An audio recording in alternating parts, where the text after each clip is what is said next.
Hi everyone, it's Wrath here, and I just wanted to shoot a video introducing the Undercity to everyone, some of the new mechanics, and what you can expect from it. Now, they said that there's supposed to be 3 new tributes. I don't have access to those on the PTR, but there's supposed to be 3 new tributes for the Undercity. They are Indarial specific tributes, so if you get those tributes, you are guaranteed to face Indarial at the end. If you don't, you have a chance to face her. Now, the icon for the Undercity is an Indarial head inside a circle. You're going to see a red icon version of that in here. Any mob that has that icon version of it, when they land an attack or an ability on you, it's going to drain 1 second of time.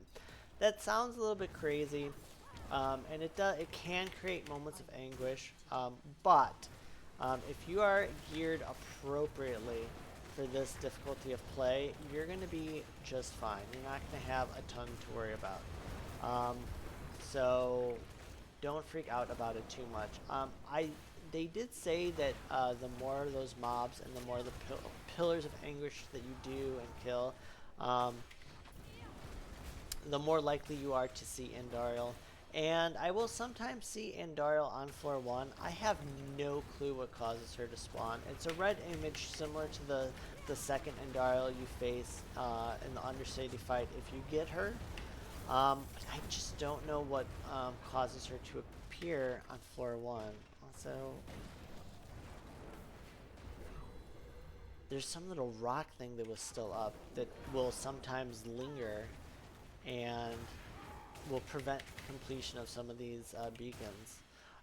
The anguish beacons, the longer you are tethered to them, you can see it's draining 1 second of my time, and it does it pretty consistently. Just how did you spawn over here? Just be mindful of that. I am going to go over here and get all these time things and kill any of these Indarial mobs that I find, just because I believe that may be linked to what causes her to appear. It was crazy because when I first started testing this, I got her every single time, and Blizzard either hotfixed something, or I did something or triggered something, and then I stopped seeing her. So you're not going to see her all the time in Undercity. Just be prepared for that. But you are going to want to unlock her power, so your first few runs of Undercity are probably guaranteed to see her just so that you can get the power for the first time, and then after that she's probably going to become a little more sporadic, shall we say. Now, if you're trying to blast Undercity, you do not need to full clear floor 2.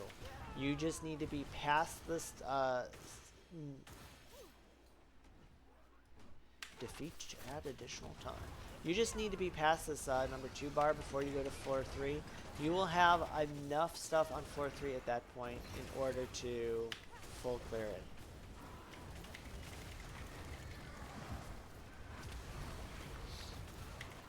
There we go. You know, it would be wrong to leave the goblin alive. One thing I do like to do is skip this grand beacon. Those additional anguish beacons are so plentiful that you don't need to do the grand beacon whatsoever.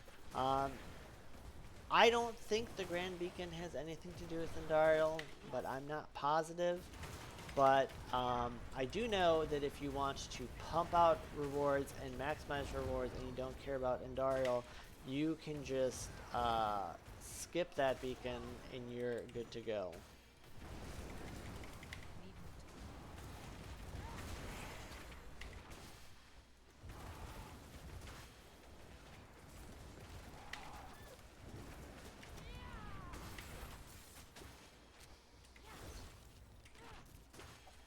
Alright, where's the end?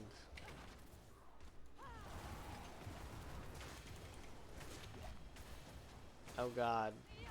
There it is!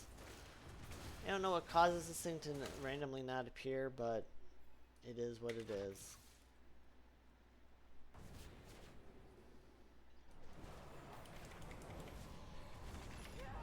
There we go. Hello, Maiden of Anguish. We missed you. There's her pillars. There's her lines. Some of these uh, images that she spawns will pull you in. She likes to do a lot of little lightning bolts.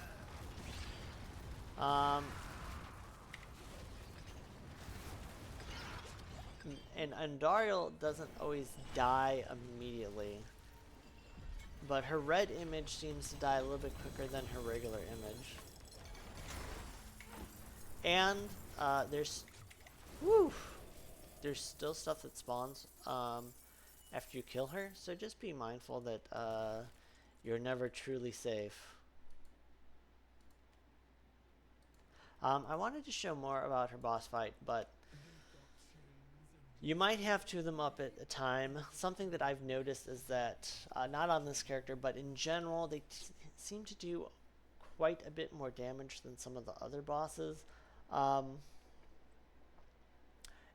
the space you have, like, it's very similar to her Uber boss, where the space around the room has a cloud of gray miasma, and if you're within the miasma, you're going to take excessive ticking damage, which is probably way crazier if your defensive stats just aren't high enough. So be mindful of that.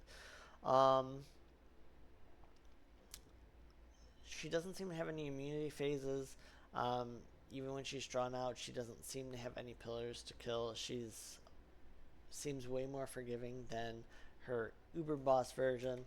So, but it's also possible I'm just killing her quickly and missing part of that.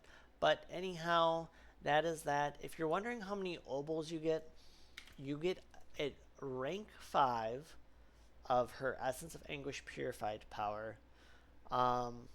You get 1,000 obols on Torment 4. So farming Undercity over and over again for obols is going to be a very lucrative way to repeatedly farm gear. Also, we don't know what kind of tributes we're gonna get for her and for Undercity. Very excited to see what that looks like.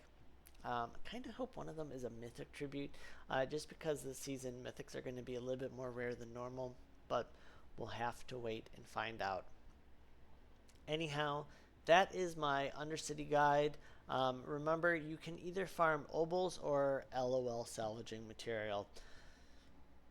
So I don't think salvaging material is going to be rare this season. So go for the obols as often and as frequently as you can. And Undercity is just going to be a really good source of loot this season, so don't be afraid to farm it over and over again. All of this will go quicker with friends, and if you guys are farming Undercity in a group, remember, you do not need to do the Grand Spirit Beacon at the end. I skipped it this run, and we still saw Andariel, so there you go, some proof in the pudding. I don't know that it influences.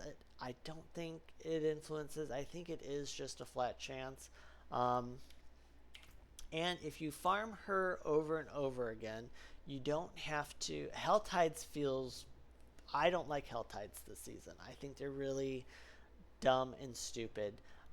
They are a community activity, so if there's a ton of people doing them, you might see Duriel horns a little bit more frequently than you see Andariel horns, but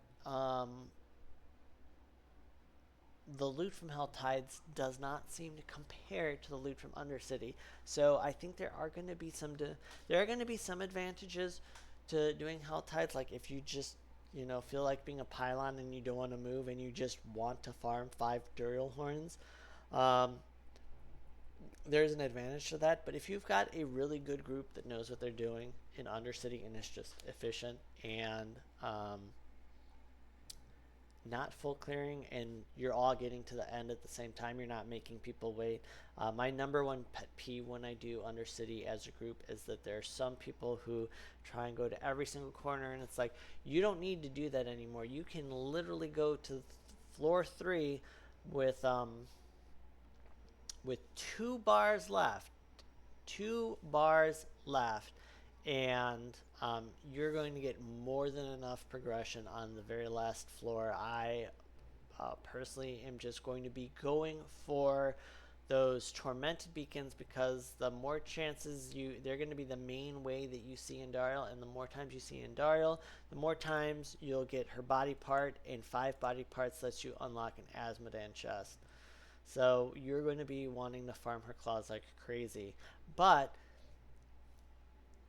um, you're also just going to be wanting to do your Undercity super efficiently. So you would rather do a 2-minute Undercity than a 3-minute Undercity. Don't turn your Undercity runs into 3 and 4-minute runs in hopes to see Andariel, because the chest is like icing on the cake, but it probably isn't end all be all. Um, if you can churn out a ton of tributes, you're gonna want to be farming a ton of runes. You're gonna be wanting to farm a ton of boss mats, and it feels better to just keep the flow going. I can't tell you how many times I'm doing an Undercity in a group run, and 3 of us make it to the end, and 1 person makes people wait. And I have been that guy before, but I try not to be that guy as often as I can, because whenever people make me wait at the Spirit Beacon, I get bored super quick, and I just want to zoom, zoom, zoom, zoom, zoom. So there's my thoughts. I hope you liked and appreciated this. If you did, please leave a like or subscribe or a comment. Thanks, and have a great day.